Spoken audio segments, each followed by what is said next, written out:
તો આપણી પાસે બાઇક છે સ્પ્લેન્ડર પ્લસ. આપણે આગળ વિડીયોમાં જોયું તેમ. જોકે આ બાઇકમાં એકવાર એવો ફોલ્ટ આવ્યો હતો કે ઉંદર દ્વારા વાયરિંગ કટિંગ કરેલું છે.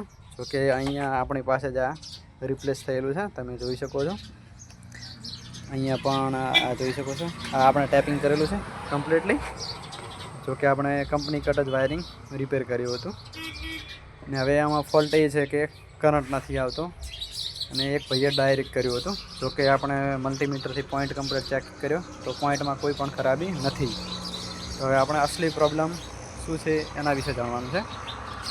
તો અહીંયા તમે જોઈ શકો છો, અહીંયા આ મેકેનિકે એકદમ વાયર ડાયરેક્ટ કરેલા છે, પણ જોકે ફોલ્ટ અહીંયા પણ નથી. અને અહીંયા પણ પીસમાં વાયર પર આવીને લગાવેલ છે. જોકે અમે બધી રીતે શોર્ટકટ કાઢતા ફોલ્ટ અહીંયા રેગ્યુલેટરનો વાયર કપાયેલો હતો, આ તમે જોઈ શકો છો.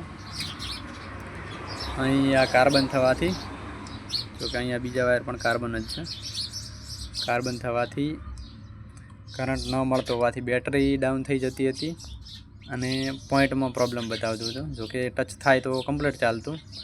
અને બાઇકમાં મિસિંગ પ્રોબ્લેમ અને ઝાટકા મારવાનો પ્રોબ્લેમ પણ હતો. એટલે હવે આપણો મિત્રો ફાઇનલી પ્રોબ્લેમ સોર્ટ આઉટ થઈ ગયો છે. આ સ્પ્લેન્ડરનો